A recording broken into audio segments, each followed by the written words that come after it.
Movie की शुरुआत में ग्लास और उसके बेटे हॉक को दिखाया जाता है जो जंगल में शिकार कर रहे होते हैं। वहीं दूसरी तरफ पास में ही उनकी टीम के दूसरे साथी जानवरों की खाल को साफ कर रहे होते हैं। वो लोग खाल साफ कर ही रहे होते हैं, तभी अचानक एक आदिवासी कबीले के लोग उन पर हमला कर देते हैं। असल में उस कबीले के सरदार की बेटी का किसी ने अपहरण कर लिया होता है और उन आदिवासी लोगों को लगता है कि ग्लास और उसके साथियों ने ही उसकी बेटी का अपहरण किया है। इस हमले में ग्लास की टीम के ज्यादातर लोग मारे जाते हैं और कुछ लोग जो बच जाते हैं वे सभी नाव के जरिए वहां से भाग जाते हैं। थोड़ी दूर जाने के बाद उनका कप्तान, जिसका नाम हेनरी होता है, ग्लास से पूछता है कि अब उन्हें क्या करना चाहिए, क्योंकि ग्लास को उस जंगल के बारे में सबसे ज्यादा जानकारी होती है। उसके बाद ग्लास के कहने पर वे लोग नाव को पानी में छोड़ देते हैं और खुद पैदल जंगल के रास्ते वापस लौटने का निर्णय करते हैं। लेकिन उनकी टीम में एक आदमी जिसका नाम फिट्ज होता है, वह ग्लास के निर्णय से सहमत नहीं होता है,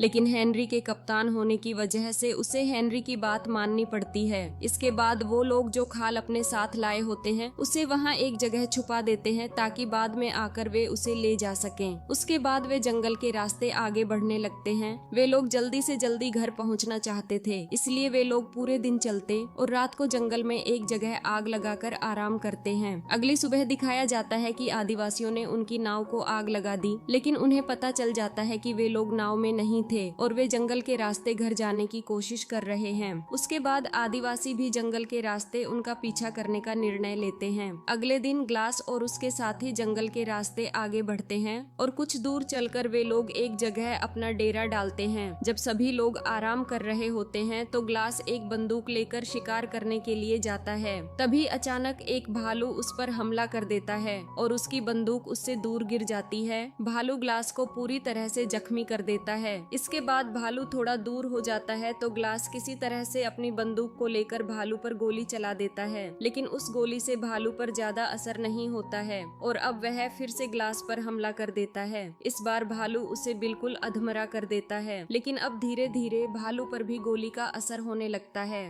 और वह ढीला पड़ने लगता है। और जैसे ही वह तीसरी बार ग्लास पर हमला करता है तो ग्लास भी उस पर चाकू से लगातार वार करने लगता है और वे दोनों लुढ़कते हुए एक गड्ढे में गिर जाते हैं, लेकिन ग्लास भालू के नीचे दब जाता है। गोली की आवाज सुनकर कुछ देर में ग्लास के साथी वहां आ जाते हैं और वे लोग भालू को उसके ऊपर से हटाते हैं और उसके बाद उसके घावों को सिलते हैं। उसका गला पूरी तरह से फट चुका होता है और उसका पैर भी टूट चुका होता है। उसके साथियों का मानना होता है कि वह मुश्किल से 1 या 2 घंटे ही जिंदा रहेगा। दूसरी तरफ आदिवासी लोग जो इनका पीछा कर रहे होते हैं वे कुछ फ्रांसीसी लोगों से मिलते हैं। वे उनसे बंदूकें और घोड़े लेते हैं और बदले में उन्हें उन खालों को दे देते हैं जो उन्होंने ग्लास और उसके साथियों से चुराई थी। वहीं ग्लास के साथी लकड़ियों से एक स्ट्रेचर बनाते हैं और ग्लास को उस पर रखकर आगे बढ़ना शुरू कर देते हैं, लेकिन आगे पूरा चढ़ाई का रास्ता होता है और अब बर्फ भी पड़ने लगती है, इसलिए वे उसे आगे नहीं ले जा पाते हैं।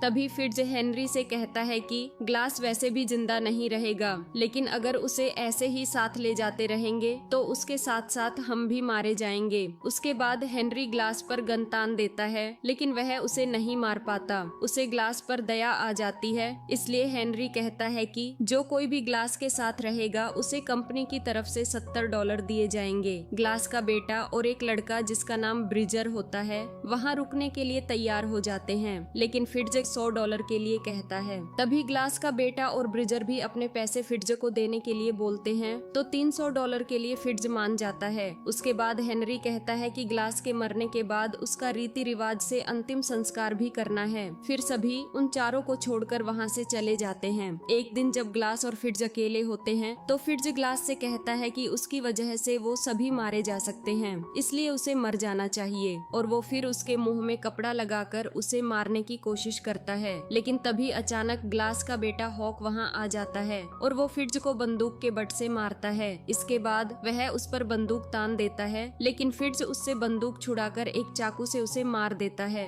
ग्लास अपने स्ट्रेचर पर पड़ा हुआ यह सब होते हुए देखता रहता है और तड़पता रहता है, लेकिन वह कुछ नहीं कर पाता और उसका गला फटा होने की वजह से वह बोल भी नहीं पाता है। उसके बाद फिट्ज हॉक की लाश को एक पेड़ के पीछे छुपा देता है। बाद में जब ब्रिजर वापस आकर हॉक के बारे में पूछता है तो फिट्ज उसे कहता है कि उसे लगा कि वह उसी के साथ है और गला फटा होने की वजह से ग्लास उसे कुछ भी नहीं बता पाता है। उसके बाद रात हो जाती है और अगले दिन सुबह फिट्ज ब्रिजर को जगाकर कहता है कि पास ही में आदिवासी लोग डेरा लगाए बैठे हैं, इसलिए उन्हें वहाँ से जाना होगा और वे ग्लास को वहीं छोड़कर चले जाते हैं। फिर ग्लास वहाँ कई घंटे अपने बेटे के ऊपर सिर रखकर पड़ा रहता है। उसके बाद उसे भूख लगती है तो वह रेंगता हुआ वहाँ से एक मरे हुए जानवर के पास जाता है और उसकी हड्डियों में लगे हुए सूखे मांस को खाता है। फिर वह वहाँ से रेंगता हुआ एक किनारे पर जाता है जहाँ उसे नीचे एक नदी दिखाई देती है। वहाँ से ग्लास रेंगता हुआ नीचे नदी तक जाता है और वहाँ जाकर वह पानी पीता है, लेकिन उसका गला फटा होने की वजह से पानी उसके गले से बाहर निकल रहा होता है। इसके बाद वह अपने पास मौजूद बारूद से एक आग लगाता है, फिर थोड़ा सा बारूद अपने गले पर डालता है और उसे जला देता है जिससे उसका गला चिपक जाए।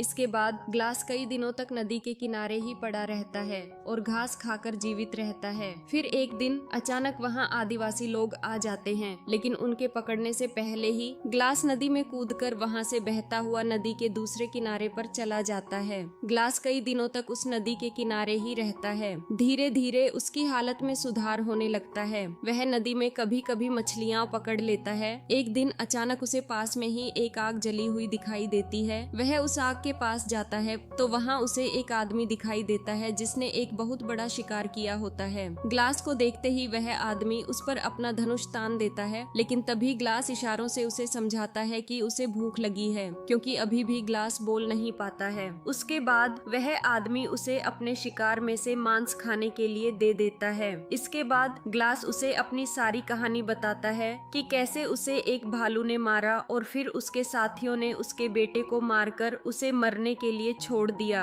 असल में उस आदमी के परिवार को भी कुछ लोगों ने मार दिया था। उसके बाद ग्लास और वह आदमी साथ में ही यात्रा करते हैं। दूसरी तरफ फिट्ज और ब्रिजर जब एक जगह रुककर आराम कर रहे होते हैं तो ब्रिजर को फिट्ज की बातों से पता चलता है कि असल में वहाँ कोई आदिवासी नहीं थे, सिर्फ ग्लास से पीछा छुड़ाने के लिए और अपनी जान बचाने के लिए फिट्ज ने उससे झूठ बोला था। यह पता चलने के बाद ब्रिजर फिट्ज से लड़ने लगता है, लेकिन फिर वो उसे अपनी बातों से बहला फुसलाकर यह बताता है कि उसने जो किया वह सही था। उसके बाद वे दोनों आगे बढ़ते हैं तो उन्हें एक गांव मिलता है जिसे किसी ने पूरी तरह से बर्बाद कर दिया होता है। वहां उन दोनों को 2 घोड़े मिल जाते हैं। फिर वे दोनों उन घोड़ों पर सवार होकर आगे बढ़ने लगते हैं और आखिर में वे दोनों वहां पहुंच जाते हैं जहां उन्हें जाना होता है। कैप्टन से मिलने से पहले फिट्ज ब्रिजर से कहता है कि कभी भी उन्हें सच मत बताना, वरना वे उन दोनों को सूली पर टांग देंगे। उसके बाद वे दोनों कैप्टन से मिलते हैं। कैप्टन उन दोनों को अपने वादे के मुताबिक $100 देता है, लेकिन ब्रिजर अपने पैसे लिए बिना ही बाहर आ जाता है और फिट्ज कैप्टन से कहता है कि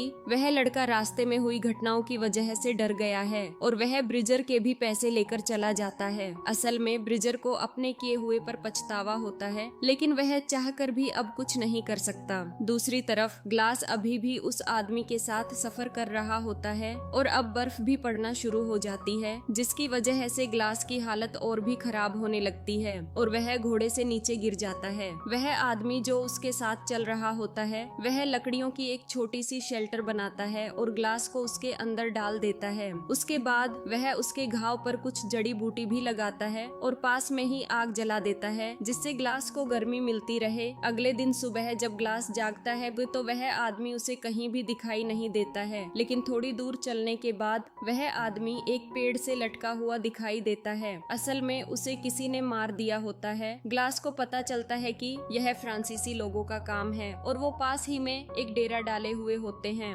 जैसे ही ग्लास उनके डेरे के पास जाता है तो उसे दिखाई देता है कि एक आदमी एक लड़की के साथ रेप कर रहा होता है। ग्लास वहां जाता है और उस लड़की को उस आदमी से बचाता है। उसके बाद वह 2-4 लोगों को गोली मारकर वहां से अपना घोड़ा लेकर भाग जाता है। फिर उन लोगों से पीछा छुड़ाने के बाद ग्लास एक पेड़ के नीचे अपनी रात गुजारता है। अगले दिन जब वह जागता है तो उसे पता चलता है है कि आदिवासी लोग उसके बहुत ही पास आ चुके होते हैं। वह अपना घोड़ा लेकर वहाँ से भागने लगता है। जब आदिवासी लोग उसका पीछा करते हैं तो वह एक दो को गोली मार देता है, लेकिन वे लोग भी घोड़ों पर होते हैं, इसलिए उसका पीछा करते रहते हैं। आखिर में ग्लास अपने घोड़े को लेकर एक खाई में कूद जाता है। खाई में वह एक पेड़ के ऊपर गिरता है और इसलिए वह बच जाता है, लेकिन उसका घोड़ा मर जाता है। वह गिरने से तो नहीं मरा, लेकिन वहाँ ठंड इतनी ज्यादा थी कि वह ठंड से पक्का मर जाता, और वह जिस भालू की खाल से अब तक खुद को ठंड से बचाता रहा था, वह खाल भी भाग दौड़ में उसके पास से गिर चुकी थी। होश में आने के बाद ग्लास अपने घोड़े के अंदर के सारे मांस को बाहर निकालता है और रात को उसके अंदर ही सो जाता है, जिससे उसे ठंड नहीं लगती और वह रात को ठंड से बच जाता है। अगले दिन सुबह सुबह वह जागता है और अपनी यात्रा फिर से शुरू कर देता है। दूसरी तरफ जहाँ कैप्टन और उसके लोग रुके हुए होते हैं, वहाँ एक फ्रांसीसी आदमी खाना मांगने के लिए आता है। यह आदमी उसी फ्रांसीसी संगठन का हिस्सा होता है जहाँ से ग्लास अपना घोड़ा लेकर भागा था। खाने के बदले कैप्टन के लोग उस आदमी से पैसे मांगते हैं और वह उन्हें पैसों के साथ एक बोतल भी देता है। दरअसल में यह वही बोतल होती है जिसे ब्रिजर भागते समय ग्लास के पास छोड़ आया था। बोतल को देखते ही ब्रिजर उस बोतल को पहचान लेता है। ब्रिजर को लगता है कि ग्लास तो मर गया होगा, लेकिन उसका बेटा हॉक अभी भी जिंदा है और यह बोतल हॉक के पास से ही गिरी होगी। फिर वे उससे पूछते हैं कि यह बोतल उसे कहाँ मिली, तो उस आदमी ने उस बोतल के मिलने की जगह बता दी। तुरंत ही कैप्टन और ब्रिजर हॉक को ढूंढने के लिए उस जगह की ओर चल देते हैं। असल में ब्रिजर को नहीं पता होता कि फिट्ज ने हॉक को मार दिया है, लेकिन फिट्ज उस बोतल को देखते ही समझ जाता है कि ग्लास अभी भी जिंदा है। अब कैप्टन और ब्रिजर कुछ साथियों के साथ उस आदमी की बताई हुई जगह पर पहुंचते हैं, तो उन्हें वहां ग्लास मिलता है। कैप्टन ग्लास को देखते ही आश्चर्यचकित रह जाता है और वह अपने साथियों से हॉक को गिरफ्तार करने के लिए कहता है, क्योंकि उसने और फिट्ज ने बताया था कि ग्लास मर चुका है। तुरंत ही कैप्टन वापस अपने कैंप में आता है और गुस्से में फिट्ज को ढूंढने लगता है, लेकिन फिट्ज उसे कहीं भी नहीं मिलता है। फिर वह अपने कमरे में जाता है तो उसे पता चलता है कि फिट्ज उसके सारे पैसे लेकर वहां से भाग चुका है। इसके बाद कैप्टन फिट्ज को ढूंढने के लिए उसके पीछे जाने लगता है, तो ग्लास उससे कहता है कि वह भी उसके साथ चलेगा। ग्लास कैप्टन को यह भी बताता है कि ब्रिजर को उसके बेटे की मौत के बारे में कुछ भी नहीं पता है, क्योंकि वह उस समय वहाँ मौजूद नहीं था और फिट्ज उसे झूठ बोलकर वहाँ से डराकर अपने साथ ले आया था। इसके बाद ग्लास और कैप्टन फिट्ज को ढूंढने के लिए उसके पीछे निकल पड़ते हैं। वे दोनों उसके घोड़े के निशानों का पीछा करते हुए आगे बढ़ते हैं, लेकिन एक जगह जाकर उसके घोड़ों के पैरों के निशान गायब हो जाते हैं। इसके बाद वे दोनों उसे अलग अलग दिशाओं में ढूंढना शुरू करते हैं। थोड़ी देर बाद फ्रिज एक पत्थर के पीछे से निकलकर कैप्टन को अपनी बंदूक के निशाने पर ले लेता है और उसे गोली मार देता है। गोली की आवाज सुनकर ग्लास जल्दी से उस तरफ आता है। वहाँ आकर उसे कैप्टन की लाश मिलती है और आसपास कोई भी दिखाई नहीं देता है। इसके बाद ग्लास एक पेड़ की टहनी को काटता है और उसे कैप्टन की कमर पर बांध देता है। फिर वह कैप्टन को घोड़े पर बिठा देता है और खुद पीछे दूसरे घोड़े पर लाश की तरह लेट जाता है। फिर वे दोनों धीरे धीरे आगे बढ़ने लगते हैं। फ्रिज उन्हें एक पेड़ के पीछे से देखता है। वह आगे वाले आदमी पर गोली चला देता है। गोली लगने से वह नीचे गिर जाता है। अब फिट्ज को लगता है कि अब ग्लास भी मर चुका है और वह धीरे धीरे उस लाश की तरफ आता है, लेकिन जैसे ही वह लाश को जाकर पलटता है, उसे पता चलता है कि वह कैप्टन की लाश है। तभी पीछे वाले घोड़े से ग्लास उस पर गोली चला देता है। गोली सीधे फिट्ज के कंधे पर लगती है, लेकिन इसके बाद भी वह वहाँ से भागने लगता है। भागकर फिट्ज पेड़ों के पीछे चला जाता है और ग्लास भी उसका पीछा करता है। थोड़ी देर बाद ग्लास उसे पकड़ लेता है और उन दोनों में बहुत देर तक लड़ाई होती है और दोनों एक दूसरे को बुरी तरह से जख्मी कर देते हैं। लड़ते लड़ते वे दोनों एक नदी के किनारे आ चुके होते हैं और नदी के दूसरे किनारे पर वही आदिवासी लोग होते हैं जो शुरू में उन्हें मारना चाहते थे। आखिर में जब ग्लास फिट्ज को मारने वाला होता है, तभी अचानक उसे उस आदमी की बात याद आती है जिसने उसकी जान बचाई थी। उस आदमी ने ग्लास से एक बार कहा था कि बदला लेना भगवान के हाथ में है, हमारे हाथ में नहीं। यह सोचकर ग्लास फिट्ज को नदी में बहा देता है है। नदी में बहते हुए फिट्ज दूसरे किनारे पर खड़ी आदिवासी लोगों की तरफ पहुंच जाता है और वहां वे लोग उसे बाहर निकालकर मार देते हैं। इसके बाद आदिवासी लोग नदी पार करके ग्लास की तरफ आते हैं, लेकिन वे उसे मारे बिना ही वहां से चले जाते हैं क्योंकि उन्हें उनके सरदार की बेटी मिल चुकी होती है और यह वही लड़की होती है जिसे ग्लास ने फ्रांसीसी लोगों से बचाया था। उसके बाद ग्लास, जो कि पूरी तरह से जख्मी हो चुका होता है, वहां से खड़े होने की कोशिश करता है, लेकिन तभी उसे अपनी मरी हुई पत्नी की आत्मा दिखाई देने लगती है और इसके साथ ही यह मूवी खत्म हो जाती है। अगर आपको हमारा यह मूवी एक्सप्लेनेशन अच्छा लगा हो तो इस वीडियो को लाइक और शेयर कर देना और ऐसे ही अन्य वीडियोस के लिए इस चैनल को सब्सक्राइब कर लेना। धन्यवाद।